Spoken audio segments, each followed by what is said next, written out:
Listen, I've learned something. How much you grow, how far you go, is not just determined by who you are and what you have.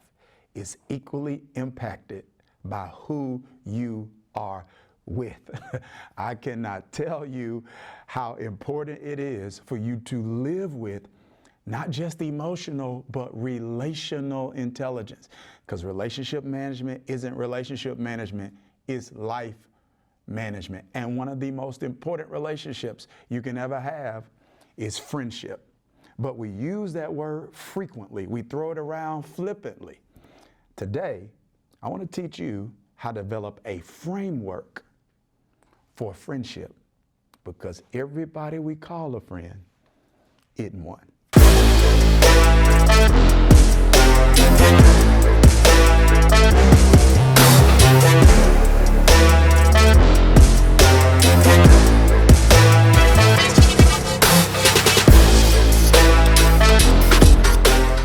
Listen to me. I said this before, I'll say it again. It is part of my life's message. And that's this: there is no area of your life that is not directly or indirectly impacted by your relationships. I'm going to say that one more time. There is no area of your life that is not directly or indirectly impacted by your relationships. Your spiritual life is affected by your relationships. Your emotional life is affected by your relationships. Maybe you're watching this and you can acquiesce, you can agree without arguing there, because you can look back over your life and you can say, man, some of my toughest emotional times were a result of something that happened relationally. Maybe a breakup, right? Maybe a divorce, maybe betrayal, maybe grief. Your greatest joy and greatest pain very often comes from the same place. People, relationships. And there's no such thing as a neutral relationship. People are either assets or liabilities. Now, when I say assets or liabilities, I don't mean good or bad, right? Moral or immoral. I'm just saying they're either making deposits or making withdrawals. It's that simple. So if relationships are that important, relationship management has to be a life skill. And it really confuses me. I'm straight up. I'm keeping it a buck with you. I am confused at how, when it comes to people developing life skills, we are not telling people how important it is to develop what we call interpersonal skills, relational intelligence. Because relationships aren't just about relationships, they are about life. And so one of the things I teach in relational intelligence is this idea, first of all, you got to define relationships, and then you can align. You can't align until you define. And I think one of the most important and consequential relationships in our life that needs to be defined and aligned is friendships. I am going to go so far as to say your friendships are probably, besides your family, and I'm going to get into that in a minute, because the Bible says there's a friend that sticks closer than a brother, which means it's possible for you to be closer to some friends than you are family. Yeah. So anyway, besides family, your friendships are probably the most consequential relationships in your life. I'm going to go so far as to say your friendships probably affect you more than your mentorships. Because your friends are going to be people that you feel like get you. They're going to be people that you feel like you're going to tend to be more vulnerable with them. You're going to be more honest with them. So they're going to have more opportunity to see the real you. I'm just telling you this. You guys, many of you know this. I'm a coach, and I run coaching groups and mentorship programs. And one of the things that I've noticed and that I've seen very often is that when people are mentored by someone they admire, their initial response is trying to impress the mentor instead of exposing their true self. But when you're with friends, you're not trying to impress. So they're going to have the most opportunity to speak into your life. And so when something is this important, we can't be elementary in our understanding about it. And we live in a culture that throws that word around loosely. I mean, even on certain social media platforms, people who simply click a button to follow your profile are called friends. So I think it's shaping the way we actually see friendships.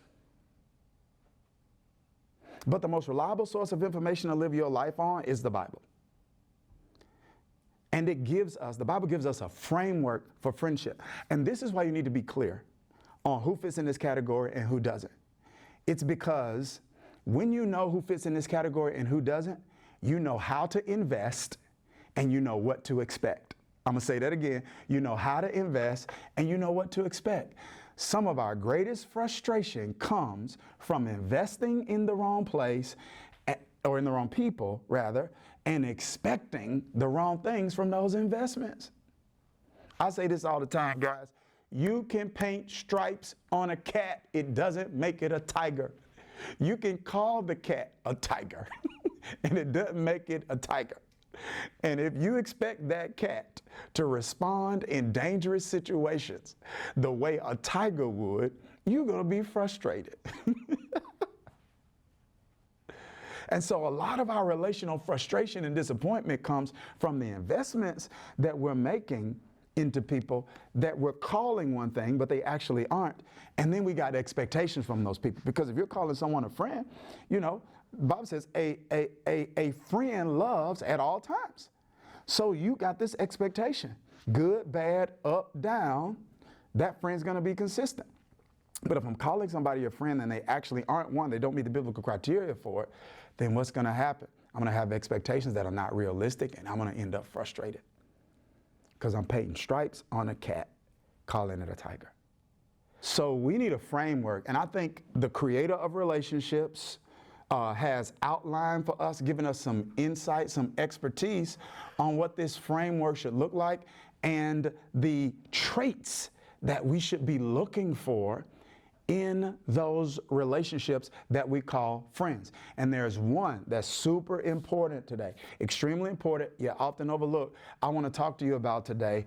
And I'm going to write it on the board. I'm not the best writer, but here it is.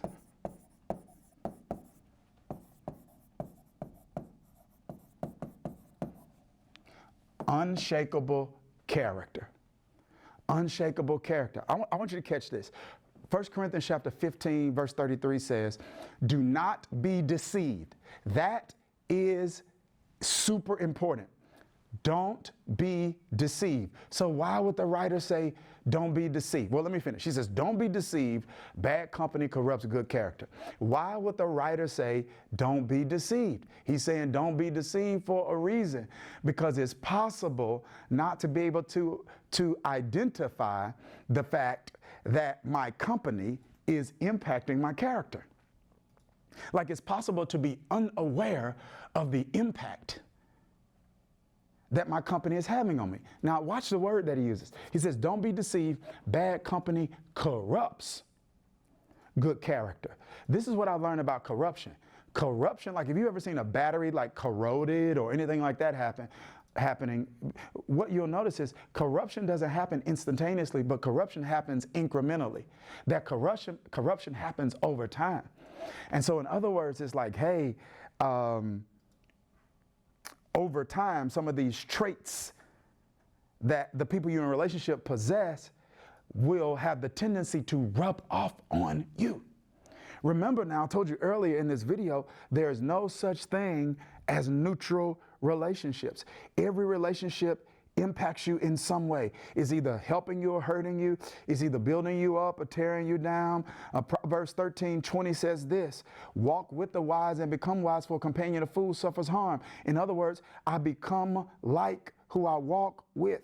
Whoever walks with us in the present is impacting who we're going to be in the future. So what do we want? We want unshakable character. This doesn't mean we need people that are perfect. None of us are. But it does mean we need people that are consistent, unshakable, steady, Who they are is who they are. Why? Because your friend's character can become your crisis. I'm going to say this and then I'm done. I remember when I was in college, every now and then we would go to fellowships, get-togethers. We would fraternize with one another. You know, get together all in one place, music playing. And I remember there'll be like 1 or 2 friends during my college tenure where I know we will pull up to the get together. And like, I had to look at him in the car and be like, bro, tonight, all we want to do is just have a good time and go home. We don't want any arguments. We want no smoke.